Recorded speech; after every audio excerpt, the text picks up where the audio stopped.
Hey, this is Harry, your host. So, the House of Representatives declared that the President of the United States was impeached. 229 votes in favor, 206 against. Articles adopted, power formally challenged. This was the third time in 5 years that a sitting American president faced impeachment in the House. But this one carried a structural difference. For the first time in history, a significant block of the president's own party crossed the line in numbers never seen before. 17. Republicans voted yes. All 212 Democrats present supported impeachment. 1 Democrat was absent. On the Republican side, 189 voted no. 17 voted yes. That is roughly 8% of the House Republican Conference, nearly 1 in 10. In institutional terms, that is not noise. That is fracture. Let me put that in historical sequence so it lands properly. In December 2019, during the first impeachment of Donald Trump, 0 House Republicans voted to impeach. 0. In January 2021, during the second impeachment, 10 Republicans broke ranks. This time, 17. The largest number of cross-party votes in any presidential impeachment in American history. This is not normal. And the justification those 17 Republicans offered was not tactical. It was constitutional. They argued that when a president publicly refuses to comply with a ruling of the Supreme Court of the United States, Congress does not merely have discretion to respond. It has a duty. That is the activation point, not personality, not policy. Institutional defiance. Representative Adam Kinzinger framed it bluntly. He said his oath was to the Constitution, not to any individual president. If a president ignores a Supreme Court ruling, he argued that moves from executive disagreement into something closer to authoritarian behavior. In his view, that crosses the impeachment threshold. Representative Liz Cheney reinforced the hierarchy. The United States, she said, is a nation of laws. The Supreme Court is the final interpreter of those laws. If a president rejects judicial authority, he is rejecting the constitutional order itself. That was her reasoning for voting yes. Then came Representative Mike Gallagher, a Republican from Wisconsin and a former Marine who served in Iraq. He had defended the president before, voted with him on most legislation, but he said that after reading the Supreme Court's decision and then reading the president's response, he concluded that declaring oneself unbound by the court's ruling exceeded constitutional limits. He could not support that position. Here is where the context matters. This impeachment was not built around a personal scandal or a foreign policy dispute. It was built around separation of powers, around whether the executive branch must comply with the judiciary. That is a systemic fault line. At 6:15 in the evening, 12 minutes after the vote closed, the president responded on social media. He called the impeachment illegitimate and void. He argued that Congress has no authority to remove a president for defending executive power against what he described as judicial overreach. He stated that he did not recognize the impeachment. He said he would not participate in any Senate trial. He said he remains president and will continue executing the duties of the office. Pause there. A president declaring that he does not recognize an impeachment proceeding initiated by the House of Representatives. That is escalation from disagreement to institutional standoff. The Senate reacted quickly. Senate Majority Leader Chuck Schumer announced that the Senate would fulfill its constitutional duty to hold a trial. Chief Justice John Roberts would preside as required when a president is tried. Evidence would be presented, witnesses would be heard, senators would vote on whether defying the Supreme Court warrants removal. The trial, he said, was expected to begin Monday and conclude within 1 week. Senate Minority Leader Mitch McConnell issued a more measured statement. He acknowledged profound concerns about the president's defiance of the Supreme Court. He noted that impeachment and conviction are grave actions. He said, "Senators must determine whether the president's conduct, however troubling, rises to the level requiring removal." He had not yet decided how he would vote. That uncertainty is not small. It is leverage. At 7:23 in the evening, Chief Justice John Roberts confirmed he had been notified of the impeachment and that he would preside over the Senate trial pursuant to Article 1, Section 3 of the Constitution. He stated he would ensure the proceedings are conducted fairly and in accordance with Senate rules and constitutional requirements. Now, step back. The House has acted. The President rejects the action. The Senate prepares for trial. The Chief Justice steps into the constitutional chair reserved for moments of maximum tension. This is where the focus shifts from one vote count to the architecture of American power. And the next calculation is not rhetorical. It is mathematical. Now, the arena shifts. Under the Constitution, the House impeaches. The Senate tries.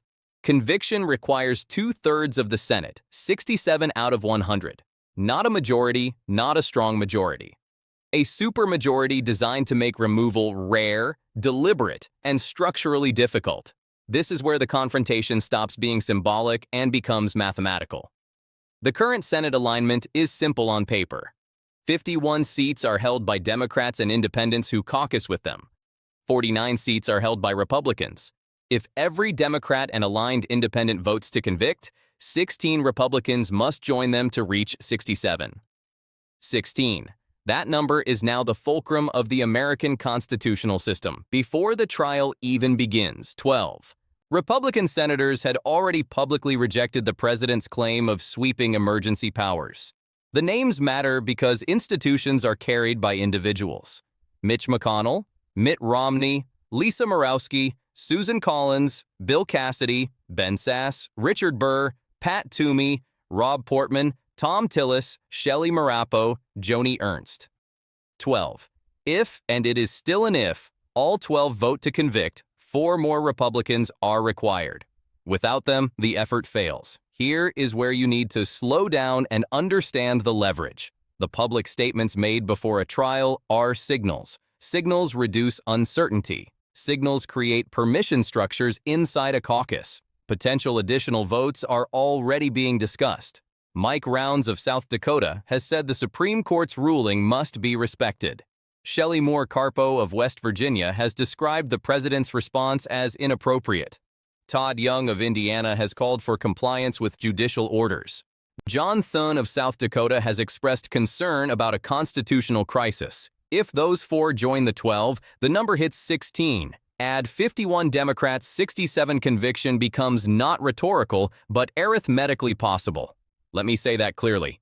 The difference between removal and survival may come down to 4 individuals, but numbers alone do not decide this. Pressure does. Incentives do. Primary threats, donor pressure, media, ecosystems, they all compress into that Senate chamber. And that is where the scenario matrix emerges. Scenario 1, the Senate convicts with at least 67 votes. The president is removed from office under constitutional succession, whether through the 25th Amendment framework or established line of succession. The acting president becomes president. This would mark one of the most consequential assertions of congressional authority over the executive branch in modern history. Scenario 2. Conviction fails, but narrowly. 63 to 66 votes in favor. The president survives, but weakened. The institutional message becomes ambiguous. Defying the Supreme Court is wrong, perhaps even dangerous but not quite removable.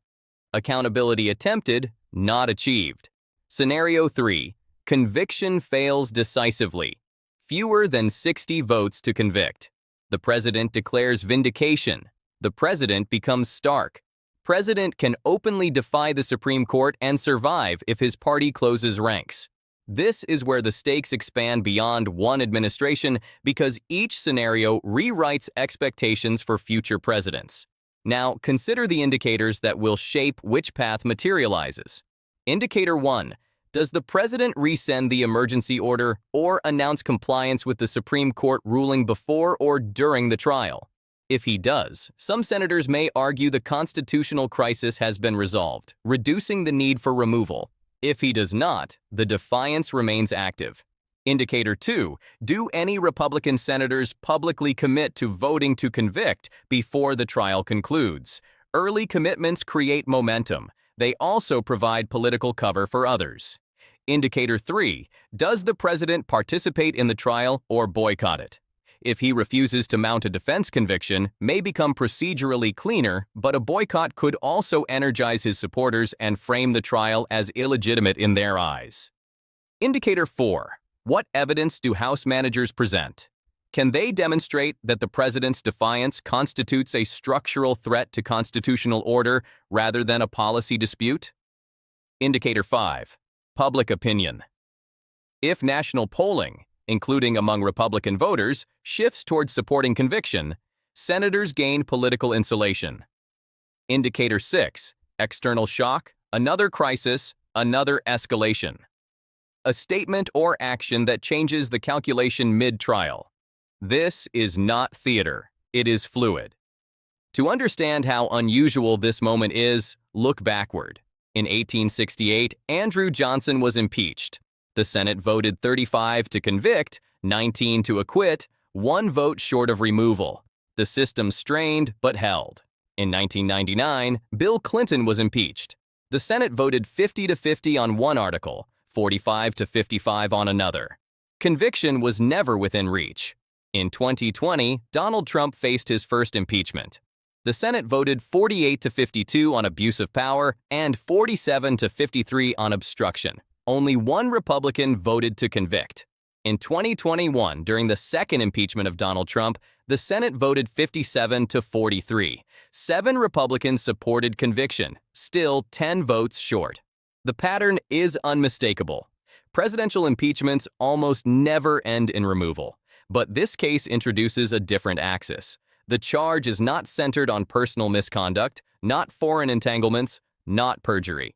It is centered on a president declaring he is not bound by a Supreme Court ruling that strikes directly at separation of powers. This is where the narrative shifts from a political fight to an institutional stress test. According to reporting and analysis from the New York Times, the Washington Post, and Reuters in prior constitutional confrontations, open defiance of the Supreme Court by a president is widely regarded as a severe challenge to the system checks and balances. The judiciary lacks enforcement power of its own. It relies on compliance by the executive branch. Constitutional scholars speaking on CNN and in reporting by the Associated Press have long argued that if the executive branch refuses to comply with a final Supreme Court ruling, Congress is left with very few tools. The most powerful one is impeachment, which brings us back to the Senate floor. This is not simply a trial about one decision. It is a referendum on whether the judiciary's authority is binding or advisory when confronted by presidential resistance. And if 16 Republican senators conclude that party loyalty outweighs judicial supremacy, the consequences will not end with this vote. The House vote, 229 to 206, now stands as the most bipartisan presidential impeachment in American history. 17 Republicans crossing over is not a footnote. It is a political marker. For the first time, a meaningful bloc within a president's own party has declared that openly defying the Supreme Court crosses an unacceptable constitutional boundary. That line matters because once members of a president's party acknowledge a breach of judicial authority, the argument is no longer purely partisan. It becomes institutional. It signals that the guardrails are not entirely dependent on the opposition party. It suggests internal constraint is still possible, but the real test is no longer in the House. The Senate now walks into this trial carrying 2 simultaneous pressures. One is political. Senators face voters. They face primary challenges. They face donor networks and activist bases that can punish deviation. That pressure is immediate and personal. The other pressure is constitutional. The oath senators take in an impeachment trial is not to party. It is to do impartial justice according to the Constitution and laws. They are being asked to weigh the supremacy of judicial authority against the stability of party alignment. This is where institutional gravity intensifies. Mitch McConnell has not committed to a vote. He has expressed concern about the president's defiance of the Supreme Court. He has acknowledged the seriousness of conviction and removal, but he has not chosen a side. That ambiguity is consequential. McConnell's position has historically shaped the internal boundaries of the Republican conference. If he moves toward conviction, it could recalibrate the center of gravity within the party. If he resists, It could consolidate opposition to removal, one individual potentially pivotal. Above them all, Chief Justice John Roberts will preside not as a political actor, but as a constitutional referee. His role is procedural, yet symbolic. He embodies the branch whose authority is at issue. The court has ruled. The president has resisted. Now the Chief Justice oversees the chamber that decides whether that resistance warrants removal. That visual alone carries institutional weight.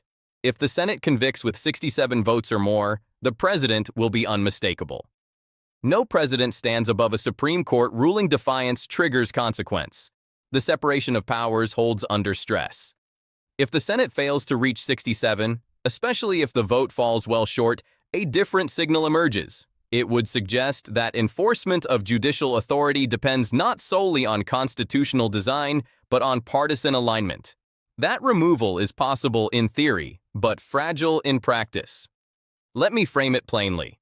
The core question is not simply whether one president keeps his office. It is whether a Supreme Court ruling remains binding when confronted by executive refusal and partisan protection. American history has seen moments where institutions bend but do not break. Andrew Johnson survived by one vote. Bill Clinton survived comfortably. Donald Trump survived twice. Each time the system absorbed the shock. But this confrontation centers on judicial authority itself. If that authority can be disregarded without removal, future presidents may test that boundary again, not because of ideology, but because precedent permits it. 100 senators will cast votes within a week. Their decision will not just close a trial, it will shape how the principle of checks and balances functions in the next chapter of American democracy. And here is the unresolved tension.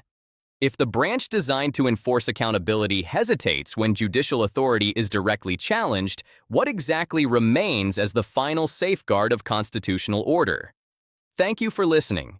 If this breakdown was helpful, please share your thoughts in the comments. Don't forget to like, subscribe, and turn on notifications to stay updated.